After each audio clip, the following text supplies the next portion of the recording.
Saudara dan saudari terkasih, Injil kita pada hari ini diambil dari Injil Lukas bab 18 ayat 1 sampai 8. Pada suatu ketika, Yesus menceritakan suatu perumpamaan kepada murid-muridnya untuk menegaskan bahwa mereka harus selalu berdoa dengan tidak jemu-jemunya.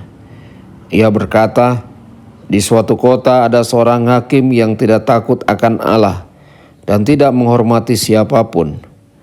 Di kota itu ada pula seorang janda yang selalu datang kepada hakim itu dan berkata, "Belalah aku terhadap lawanku." Beberapa waktu lamanya hakim itu menolak.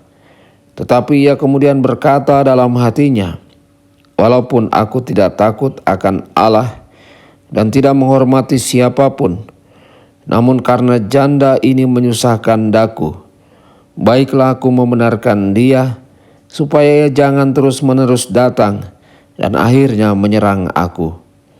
Lalu Yesus berkata, "Camkanlah perkataan hakim yang lalim itu. Bukankah Allah akan membenarkan para pilihannya yang siang malam berseru kepadanya?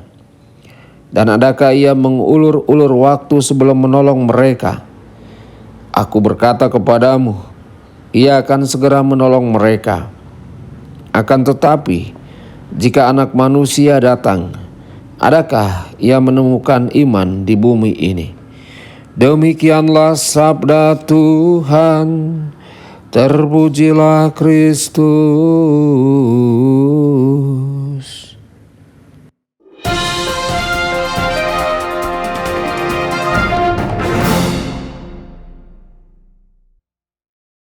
Saudara dan saudari terkasih, jumpa lagi dengan saya Romo Tedens dalam saluran Warta Kabar Sukacita. Semoga Anda semua dimanapun berada senantiasa dalam keadaan sehat dan berbahagia. Saudara-saudari, dalam Injil hari ini kita mendengar perumpamaan yang akrab bagi kita tentang perlunya berdoa senantiasa. Ada dua karakter orang dalam perumpamaan kali ini, seorang janda dan seorang hakim. Penginjil Lukas menulis ada seorang hakim yang tidak takut akan Allah dan tidak menghormati manusia. Sepertinya hakim itu adalah hukum bagi dirinya sendiri. Gambaran yang dihadirkan penginjil Lukas tentang hakim kali ini bukanlah gambaran hakim yang baik. Seorang janda di kota itu mendatangi hakim itu dan berkata kepadanya, "Berikanlah kepadaku keputusan yang adil terhadap lawanku." Penginjil Lukas tidak memberi kita rincian apapun tentang apa yang terjadi antara janda itu dan lawannya. Namun penginjil Lukas menjelaskan bahwa hakim itu tidak ingin memberikan keputusan dalam kasus itu. Hakim itu menangguhkan janda itu beberapa kali, namun wanita itu tetap bertahan. Dia tidak akan membiarkan hakim itu beristirahat. Akhirnya hakim itu menyadari bahwa jika dia menginginkan kedamaian dalam hidupnya, dia haruslah membuat keputusan yang adil dalam kasus janda itu. Dia cemas jika dia tidak membuat penilaian yang adil, janda itu mungkin datang dan menyerangnya. Saudara-saudari terkasih, seberapa gigihkah kita dengan Tuhan? Jika kita membutuhkan atau menghendaki anugerah kesembuhan atau rasa damai dari Tuhan, seberapa gigihkah kita datang kepadanya? Apakah kita mau dengan sabar menunggu Tuhan bertindak? Kita tahu bahwa Tuhan bukanlah mesin penjual otomatis, namun kadang-kadang kita mendekati Tuhan seperti halnya mesin penjual otomatis. Kita datang dan mengajukan permohonan kita di hadapan Tuhan dan kemudian berharap kita menerima jawaban dari Tuhan dalam waktu dekat.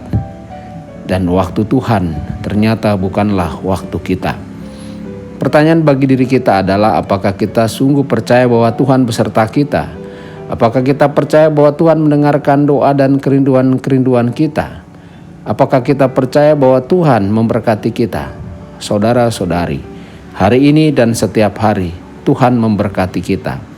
Semoga kita memiliki mata, pikiran, dan hati untuk mengenali banyak cara Tuhan yang memberkati kita hari ini dan hari-hari selanjutnya. Tuhan Yesus memberkati dan menyertai Anda semua. Sabda Allah adalah kebenaran. Sabda Allah adalah kehidupan. Mari kita mencintainya, mari kita menghayatinya. Ya Tuhan yang ku muliakan, sabdamu angkat resahku.